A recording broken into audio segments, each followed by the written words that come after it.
Valtinho, é um prazer conversar com você nesse momento que a gente está enfrentando uma crise sanitária que se desdobrou em tantas outras crises e atingiu todos os setores da nossa vida, inclusive o audiovisual. Por isso que eu acho muito oportuno conversar com você sobre o momento que o Brasil enfrenta, né, um violento processo de destruição da nossa memória coletiva, que é quando a Cinemateca pede socorro. Ela permanece fechada desde agosto de 2020 e o perigo é iminente. Então, eu queria que você começasse me falando explicando para a gente qual é o valor daquele material que está depositado lá na Cinemateca Brasileira. Em primeiro lugar, muito obrigado ao Canal Brasil. Um prazer estar conversando com você novamente. Queria dizer que eu descubro filmes no Canal Brasil toda hora. O último foi o Fico Te Devendo uma Carta sobre o Brasil, um documentário maravilhoso da Carol Benjamin. Aliás, um documentário que fala sobre memória e sobre a importância da gente entender o nosso passado para poder construir um futuro coletivo, solidário. É um filme incrível. Certos eventos, melhor silenciá-los em nome da paz da família brasileira. Quando eles voltaram, cumprindo a lei da anistia, as Forças Armadas ficaram quietas, mas eles começaram a contar essa história à moda deles. A situação da Cinemateca Brasileira é desesperadora. Eu queria lembrar que em 2011, ou seja, há exatamente 10 anos, a Cinemateca Brasileira foi eleita uma das 3 melhores cinematecas do mundo, pela Federação Internacional de Arquivos Audiovisuais, né? Então, nós éramos dos países, né, um seleto grupo, nós fazíamos parte do seleto grupo que melhor cuidava da sua memória e, portanto, da nossa identidade. Hoje, tem mais de um ano que os técnicos super competentes da Cinemateca Brasileira já não estão mais na Cinemateca Brasileira. E isso é muito ruim, porque você não tem controle de acervo, você não tem manutenção do acervo. E esse é o maior acervo da América Latina. A gente está falando de absolutamente tudo que você puder pensar do audiovisual brasileiro, desde os primeiros filmes dos viajantes, dos documentaristas viajantes, as primeiras imagens da Amazônia, as primeiras imagens do Norte, as primeiras imagens do Rio de Janeiro, a expedição do Rondon, os gols do Pelé, o Canal 100, toda a nossa história dos anos 60 contada através do cinema novo, Oscarito, nossos grandes comediantes, os atores extraordinários que a gente teve, todo o acervo da TV Tupi. Pense em alguma coisa que fale do Brasil, isso vai estar guardado na Cinemateca Brasileira e muito provavelmente sem cópia. Não há cópia disso. Então, se esse acervo for perdido, é um pedaço imenso da nossa memória e do nosso passado que vai, infelizmente, por água abaixo. Espero que a sociedade brasileira como um todo perceba que ela é dona da Cinemateca Brasileira. A Cinemateca Brasileira não é de um governo. A Cinemateca Brasileira é das gerações futuras, é dos seus filhos, dos meus, de todo mundo que está assistindo isso aqui hoje. O que a sociedade civil e os envolvidos também da indústria do audiovisual podem fazer? Que tipo você acha de pressão? O que pode ser feito para a gente tentar colocar esse imbróglio para andar e para ser, enfim, resolvido? Olha, eu acho que todos nós temos que levantar a voz e pedir a reabertura da Cinemateca Brasileira e a reincorporação do seu corpo técnico, porque é preciso entender que são profissionais extremamente especializados e qualificados que formam aquele corpo técnico.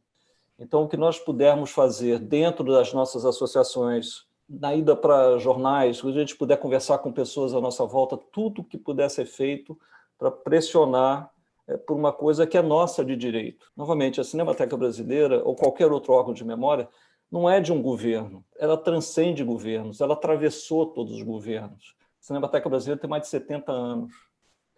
Então, que respeitem esse passado e que possibilitem a continuação desse trabalho. Escrevam, falem, batam tambores, tudo que puder ser feito pela Cinemateca Brasileira tem que ser feito. Na Câmara dos Deputados, a deputada Jandira Fegali tem feito um trabalho constante na Comissão de Cultura, tentando manter esse assunto à tona. Esse é um exemplo do que pode ser feito em outras instâncias, eu acho.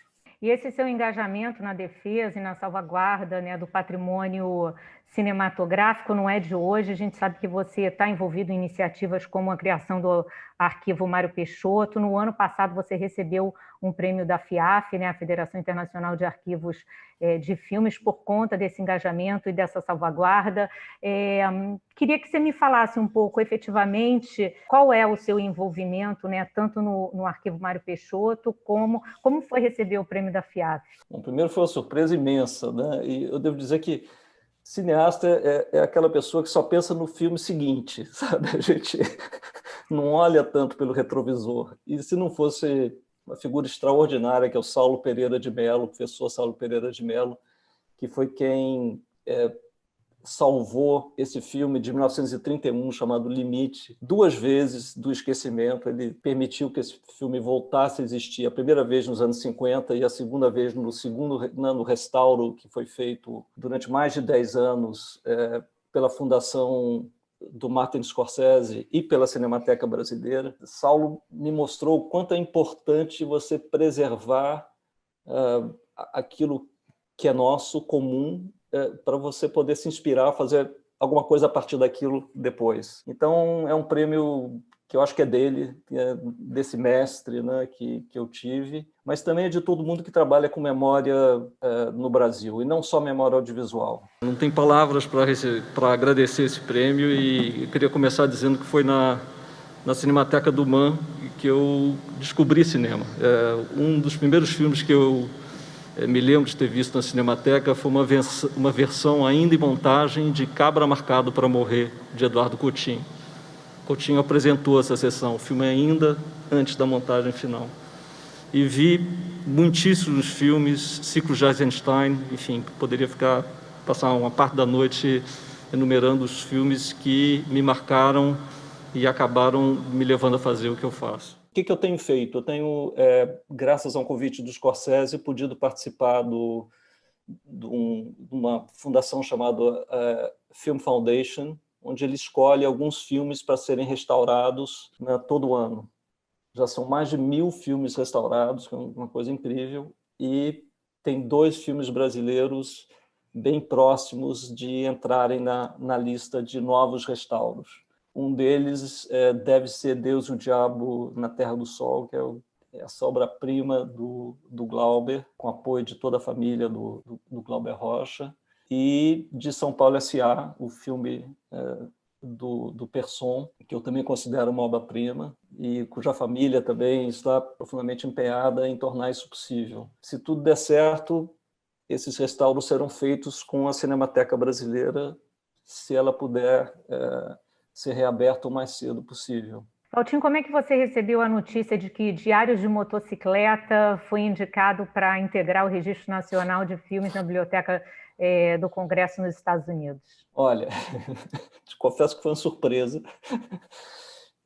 Chegou um dia um e-mail de um deputado norte-americano chamado Joaquim Castro, dizendo: olha, seu filme... Eu confundo a palavra filme e filho toda hora, então nada mais freudiano, mas dizendo que o Diários tinha sido um dos filmes indicados esse ano para compor a biblioteca da Livraria do Congresso, e evidentemente recebi com muito, assim, depois do espanto inicial, com muito orgulho por todos nós que fizemos o filme. Assim, é um filme que parte em busca de um continente que era desconhecido até aquele momento, né? O Alberto Granado, que é, junto com o Ernesto, o instigador da viagem, dizia que, por causa da educação muito europeia que se tinha na Argentina, em Buenos Aires, nos anos 50, eles sabiam mais sobre os gregos e os romanos do que sobre propriamente os incas, ou a cultura inca, o Machu Picchu e tudo. Então, para eles foi uma viagem de descobrimento, de desvendamento, e eles puderam entender de que continente eles faziam realmente parte. Ou seja, uma viagem identitária, né, mais do que qualquer outra coisa. Depois eu soube que o Joaquim Castro foi foi o relator do impeachment, do segundo impeachment do Trump. Aí eu achei que tinha uma lógica entre as coisas. É um deputado que trabalha com educação e saúde pública, então um deputado bastante interessante do Partido Democrata, do estado do Texas. Então essa é a origem dele. E o filme é um dos 25 filmes indicados assim, para esse ano. Todo ano o Congresso americano seleciona 25 filmes para eles. O que você acha do cinema, desse papel do cinema como instrumento de resistência? O cinema é isso, né? Aliás, tem um documentário que o Canal Brasil está passando, que é o do Gia Jancan. O cinema é aquilo que te dá notícias sobre o mundo, né? O cinema é aquilo que consegue captar tanto o que não mais será, sabe, um passado que está indo embora, quanto é aquilo que pode anunciar um futuro possível. Quando eu fiz o documentário do Gia, eu fiz por várias razões. Primeiro, porque eu me encanto pelo cinema dele, um cineasta de mão cheia, extraordinário, mas também ele é um cineasta que está no coração de um país onde nada mudou tanto quanto no interior da China nos últimos 20 anos. E ninguém registrou essa mudança de uma forma tão inteligente quanto o Gia Jancan. 是在这个巷子里面拍的，然后当时就有邻居说这一片都要被拆掉了。我觉得到目前汾阳虽然改变非常大，但是就是我童年生长的这个核心区域基本上还没有太大的改变。 Você é cara que viaja com seu cinema para o mundo inteiro, para os festivais mais prestigiosos do mundo. Você acompanha o cinema brasileiro lá fora. A gente tem uma trajetória belíssima do cinema brasileiro, desde Pagador de Promessa, quando recebeu Palma de Ouro, depois o Cinema Novo e a importância do cinema novo, de que maneira o cinema novo levou o Brasil para o resto do mundo. Atualmente a gente tem o cinema brasileiro ganhando prêmios nos principais festivais. Como é que você vê esse momento artístico e político do cinema brasileiro? Olha, primeiro eu acho que a gente estava num momento de criação realmente extraordinário no Brasil, antes de termos sido ceifados por razões diversas, né? Tanto pela pandemia quanto por questões claramente políticas. Eu pude ver como foram recebidos o filme do Karim Ainuz e também do Kleber Mendonça Filho em Cannes, há 2 anos, né, praticamente. E os filmes foram ovacionados. Acho que foi a primeira vez que aconteceu que em Cannes 2 filmes brasileiros ficaram, um deles, o Vida Invisível, ganha a Certain Regard, e o filme do Kleber ganha o prêmio especial do júri. Isso é extraordinário, alguma coisa que a gente tinha que celebrar como um momento de intensa vitalidade e criatividade do cinema de ficção brasileira. Ao mesmo tempo, tem jovens cineastas, a gente falou aqui da Carol Benjamin, jovens documentaristas surgindo de tudo quanto é lado, com filmes reveladores, inspiradores, que mostram que tem toda uma geração pronta aí a nos surpreender e a mostrar reflexos possíveis de nós mesmos. E uma cinematografia só é forte quando você tem todas essas gerações produzindo ao mesmo tempo. Então, no caso, quando eu comecei a filmar, poxa, ter o Nelson Pereira ou Coutinho ali, sabe, era um presente imenso. E o cinema brasileiro vinha muito bem. Desde então, teve essa quebra, que lembra muito, por um lado, o que aconteceu durante os anos Collor, né? Nós víamos produzindo 70 filmes por ano antes do Collor chegar ao poder, e eu acho que depois foi 1 filme por ano, 2 filmes por ano. A mesma coisa acontece agora. Acho que a Ancine liberou um projeto, pode ser, em 2 anos, inqualificável. Eu não consigo achar o adjetivo para dar nome a isso. Quando eu fiz Central do Brasil, eu acho que eu estava muito motivado por essa percepção de que a gente, malgrado tudo que tinha acontecido, a gente podia valer a pena. Tenho muita vontade que isso aconteça de novo e que a gente saia desse lamaçal no qual a gente se encontra. Eu continuo achando que o cinema na verdade, é um instrumento incrível de compreensão do mundo. Ação! Vai pra quem?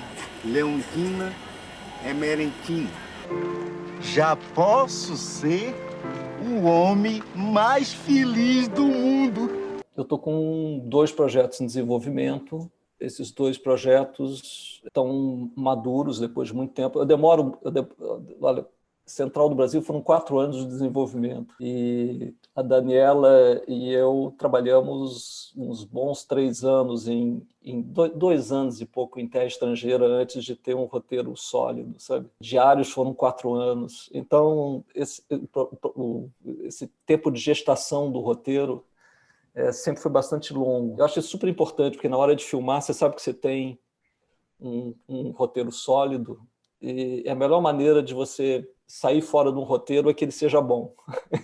Bifurcar, incorporar os acidentes, voltar, você consegue reencontrar um roteiro. E eu estou tentando torná-los possível, um pouco como eu fiz os meus filmes anteriormente, que é através de coprodução internacional independente, assim, buscando parceiros independentes na França, Espanha, Portugal, todo mundo que tem uma visão de cinema próxima, sabe? Esses 2 projetos que estão em andamento, né, eles ecoam nos dias de hoje, né, nessa vocação trágica da história brasileira. Um que é sobre o Bispo Sardinha e os índios caetés, e o outro sobre, não sei se é a partir de um livro do Marcelo Rubens Paiva, sobre a busca da mãe dele em saber como o pai, né, o marido dela, foi assassinado. É engraçado, a gente está conversando aqui, a gente falou de Central, de Terra, de Diários, seus filmes têm, do Gia, seus filmes, no final das contas, são movidos por ecos políticos também, né? de histórias políticas. Sim. Olha, eu sempre fui, de uma certa forma, captivado por histórias em que a trajetória dos personagens e a trajetória de um país pudessem, de alguma forma, se sobrepor. Acho que você tem isso em Terra Estrangeira muito claramente, claro, em Diários de Motocicleta, mas em Central do Brasil também. Como eu falei aqui, a busca pelo pai possível do Josué também é uma busca de um país possível, sabe? Então, isso estava bastante claro para a gente. No caso da adaptação do livro do Marcelo Rubens Paiva, primeiro me encantei pelo livro, acho que é um livro extraordinário. Como é o nome do livro, Valtinho? Chama Ainda Estou Aqui. É um livro no qual o Marcelo descobre que o pai não foi o único herói da vida dele, a mãe também foi, né? Porque foi quem, durante 30 anos, tentou buscar a verdade sobre aquilo que tinha acontecido com o pai. O projeto do Sardinha está em desenvolvimento de roteiro. É um momento absolutamente simbólico assim da vida brasileira. A história do primeiro bispo no Brasil, um bispo que cobrava pela absolvição dos pecados e que, por causa disso, foi devolvido para Portugal e acaba sendo, na verdade, o centro de um ritual antropofágico, quando a nau que o transportava de volta a Lisboa naufraga, né, no Nordeste brasileiro. Então, uma história, perdão do jogo de palavras, saborosa e bastante... Um filme de época. É um filme de época, mas eu acho que tem uma questão muito moderna nele também, que é a relação entre o colonizador e aqueles que aqui estavam, sabe?